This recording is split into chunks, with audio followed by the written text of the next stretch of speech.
안녕하세요. 김동섭입니다. 10월 13일 아침 시황하도록 하겠습니다. 오늘 새벽에 끝난 미국 시장은 나스닥 다우가 소폭 하락했죠. 아래 위로 상승과 하락을 하는 모습이 있었고요. 결국은 하락 마감하는 모습이 있었습니다. 어저께 국내장이 열렸을 때 미국장은 거의 1% 정도 해외 선물이 올랐었거든요. 오늘 반대로 하락해서 마감을 하고 있습니다.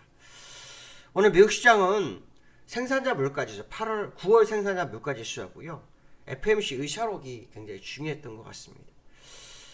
9월 생산자 물가지수가 발표가 났는데요. 전년 대비 8.5%, 8월 달에는 8.7%가 발표돼서 약간 둔화된 모습이 있지만 여전히 높다 이렇게 시장에서 받아들였고요. 그것이 시장을 약간 눌러주는 그런 모습이 있었고요. 두 번째는 FMC 의사록이 발표가 됐죠. 이 FMC 의사록은 아시겠지만 연준 FMC 회의 때 연준 의원들의 생각이 고스란히 남아서 그거를 한 달 뒤에 우리가 보게 되잖아요. 이 의사록을 보시면 그 전체적인 내용은 이런 겁니다. 인플레가 예상보다 상당히 높다. 이게 연준 의원의 대다수 의견이고요.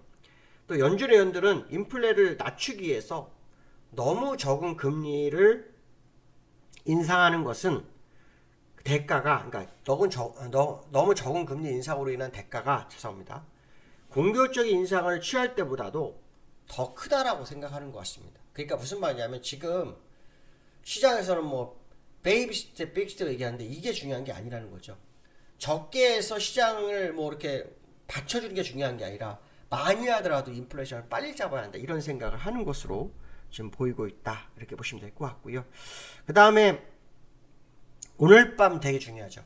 미국이 오늘 CPI가 발표됩니다. 지난달에 CPI는 내려왔어요. 아시겠지만 지금 CPI는 9.1을 정점으로 8.5, 8.3 이렇게 나왔죠. 이달에는 8.1이 나옵니다. 그러니까 일단 정점 찍고 내려온 것처럼 보이는데 중요한 건 뭐냐면 지난달에 근원 CPI, 그러니까 유가와 식료품을 제외한 이 소비자 물가 지수가 급등을 하는 바람에 패닉이 왔거든요. 근데 이번에도 지금 근원 CPI가 거의 6.5% 정도 예상이 되고 있습니다. 물론 소비자 물가 지수는 한 8.1 정도 예상하고 있고요.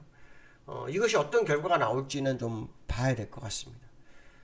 근데 제가 이제 걱정하는 바는 뭐냐면 지금보다도 중요하지만 사실은 지금 유가가 저점을 찍고 다시 올라서서 88불, 90불대로 다시 올라섰거든요. 92불까지 갔었어요. 그래서 이달에 90불 이상에서 평단가가 많이 형성하게 된다면 소비자 물가는 다시 올라갈 수밖에 없는 상황이라서 정점 논란이 없어질 확률이 높아요.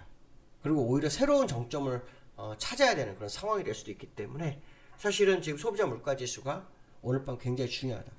기술적으로는 사실 미국 시장이 지금 많이 흔들려 있는 자리, 흔들려 더 내려가야 될 자리라고 한다면 오늘 소비자 물가 지수가 시장에는 호재보다는 악재 쪽으로는 기울지 않을까 뭐 그런 생각도 한번 해보고 있는데요. 아마 이 부분도 좀 보셔야 될 것 같고 특히 우리나라가 어저께 빅스텝을 하면서 이제 미국 시장이 얼마나 금리 인상할지를 봐야 되는데 미국이 이제 11월 FOMC가 이제 보름 앞으로 다가왔어요. 지금 이제 우리나라 빅스텝에서 0.25 정도 차이가 났지만 미국이 다시 0.75 하게 되면 1%로 벌어지게 되거든요. 그것이 또 시장에 어떤 영향을 미치는지도 봐야겠죠. 어쨌든 FOMC 의사를 통해서 연준은 자이언트 스텝을 할 확률이 굉장히 높구나라고 어저께 시장을 해석하고 있는 것 같고 그로 인해서 시장이 다시 한번 흔들릴 수 있는 그런 소지가 있지 않을까라는 생각을 해봐야 되는데요. 미국에서 지금 이런 얘기가 좀 많이 나오고 있어요. 닐 카시카리 같은 경우에는 4.75 정도까지 올려놓고 일단 당분간 금리를 올리지 않고 지켜보겠다 생각을 하는 것 같아요. 저는 이게 실수라고 보거든요. 왜냐하면 아시겠지만 미국은 작년에 금리 인상을 했다면 인플레이션 안 맞았을 거예요. 작년하고 올해 인플레이션이 다 터졌거든요. 12년 동안 양적 완화하면서 인플레이션이 2% 안에 걸쳐 있었어요. 그러니까 연준이 실수한 것은 잘못된 판단을 해서 그러는데 문제는 뭐냐면 이제 제가 말씀드리고 싶은 건 뭐냐면 14년 중에서 12년이 완화 중이었고 2년이 인플레이션이 터졌다면 최소 6년 정도는 지나야지 인플레이션이 잡힌다는 거죠. 근데 만약에 인플레이션을 더 빨리 잡기 위해서는 금리를 더 올려야 될 거라고 저는 판단하고 있거든요. 물론 연준이 생각하는 건 어떤 생각인지 모르겠지만 제가 보는 관점에서는 연준이 금리를 더 올려야 될 거다. 그렇지 않으면 후회할 거다. 어차피 맞을 맥이라면 빨리 올려서 빨리 인하로 가는 게 더 현명하지 않겠냐, 이런 생각 한번 해보는 것도 나쁘지 않겠다, 뭐 이런 말씀 좀 드리고 싶고요. 지금 보시면은 나스닥은 그렇죠? 0.09%, 다우는 0.1%, 예, 하락했어요. 근데 기술적으로 보시면 그 여전히 그 똑같아요, 월봉. 근데 이제 다우 같은 경우에는 장중에 0.7% 상승했었죠. 0.7% 상승했었고 밀렸고, 나스닥도 장중에 올랐었어요. 장중에 얼마 0.6%도 상승했다가 0.5%까지 하락했다가 낙폭 줄이고 끝났거든요. 어쨌든 여기서 지금 싸움을 하고 있어서 여기가 굉장히 중요한 자리라고 보는데, 아까 말씀드린 것처럼 하락 추세라면 나오는 지표들은 거의 호재가 아니라 악재로 둔갑하는 경우가 많기 때문에 오늘 밤 미국 시장의 흐름을 한 번쯤 지켜볼 필요성이 있겠다. 그러나 이제 나스닥에서 제가 볼 때 이 월봉이 먼저 깨지고 있기 때문에 다우가 지금 강한 것은 맞지 않을 거다, 뭐 이런 생각을 한 번쯤 해보시는 게 좋겠다, 이렇게 말씀 좀 드리고 싶고요. 자, 두 번째로는요, 하느니 빅스텝을 결정을 어저께 했어요. 어저께 빅스텝을 했는데, 죄송합니다, 집에서 강아지 소리 약간 났어요, 죄송합니다. 예, 빅스텝 결정을 했는데요, 소수 의견이 2명이 있었다고 합니다. 이 소수 의견은 뭐냐면, 지금 0.5% 올리게 되면 집값이나 여러 가지로 문제가 생긴다, 그렇기 때문에 빅스텝이 아니라 베이비 스텝을 해야 한다, 이런 의견이 나왔거든요. 제가 이제 왜 이걸 말씀드리냐면, 정말 우리나라가 소수 의견에 의한 베이비 스텝 하는 게 맞을까에 대한 부분입니다. 저는 지금 미국과의 금리 차가 벌어진 거에 대해서 상당히 좀 두렵거든요. 왜냐하면 달러가 유출이 많이 될 수 있기 때문에 이게 좀 걱정인데, 지금 그걸 걱정 별로 안 하는 것 같다는 생각이 들었거든요. 미국과 우리나라가 지금 통화 수합이 되지 않은 상태죠, 그렇죠?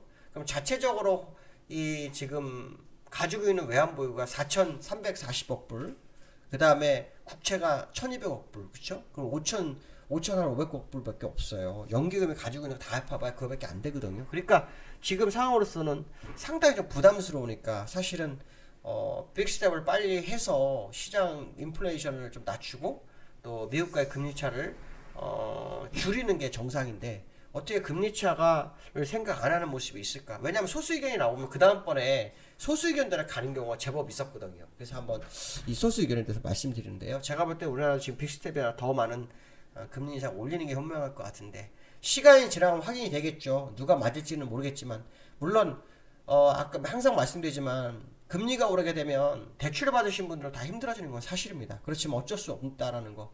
인플레이션이 더 문제가 되면서 물가가 더 오르고 그 다음에 성장이 낮아지게 되면 스태그플레이션이 오히려 더 고통스럽거든요. 그러니까 빨리 물가를 잡아서 스태그플레이션 안 들어가는 게 더 현명하다고 보는데, 무엇이 옳은지는 한번 더 시간을 두고 보셔야 되겠다, 이 말씀 드리고 싶고요.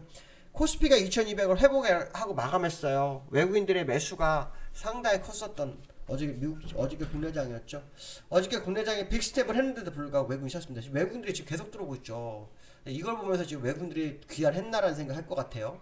근데 지금 외국인들이 지금 보시면 여기 얼마냐면 5천억, 그쵸? 6천억, 7천억, 그쵸? 1조 한 3천억 들어왔어요. 1조 3천억. 근데 외국인들이 항상 시장에 들어올 때 선물과 두 가지 방법으로 들어와요. 선물과 현물이 같이 들어오는 방법, 선물만 들어온 방법, 선물만 들어오는 세 가지 경우수가 있거든요.